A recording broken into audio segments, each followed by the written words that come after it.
Kamarana ari urang Sunda disebut aya, disebut aya.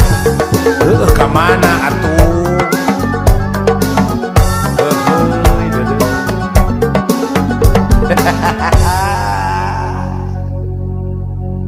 Urang Sunda kamarana, urang Sunda dimarana, urang Sunda urang mana, urang Sunda anjeun saha.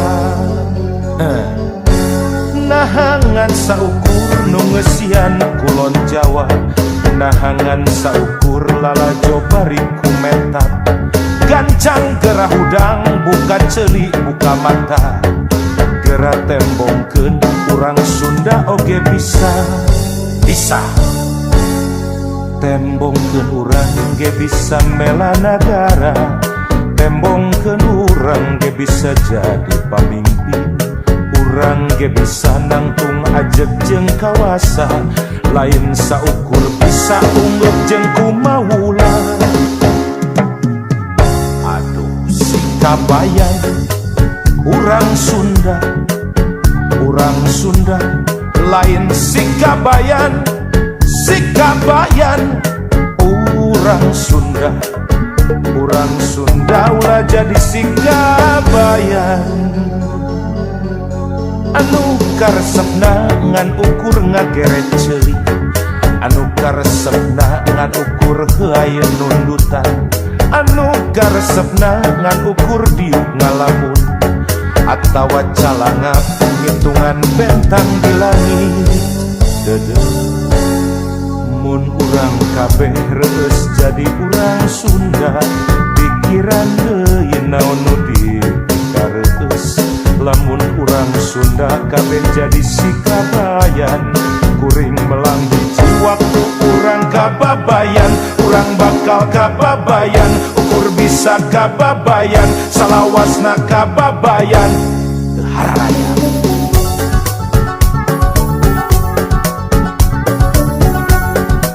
sok buktikeun lamun nya urang Sunda teh aya keneh, tempokeun yen urang teh aya keneh.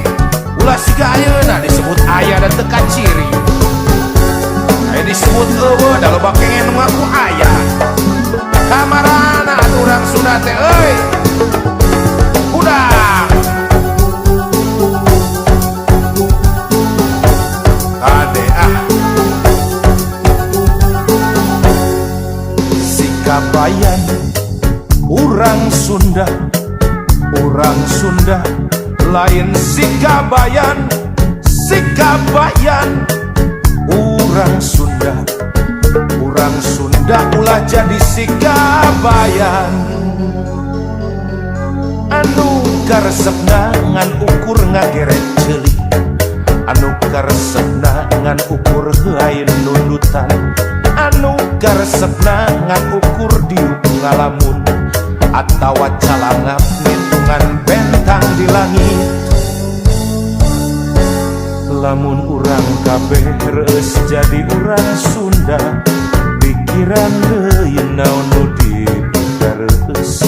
Lamun urang Sunda kabeh jadi sikabayan, kuring melang hiji waktu urang kababayan, urang bakal kababayan, ukur bisa kababayan, salawasna kababayan.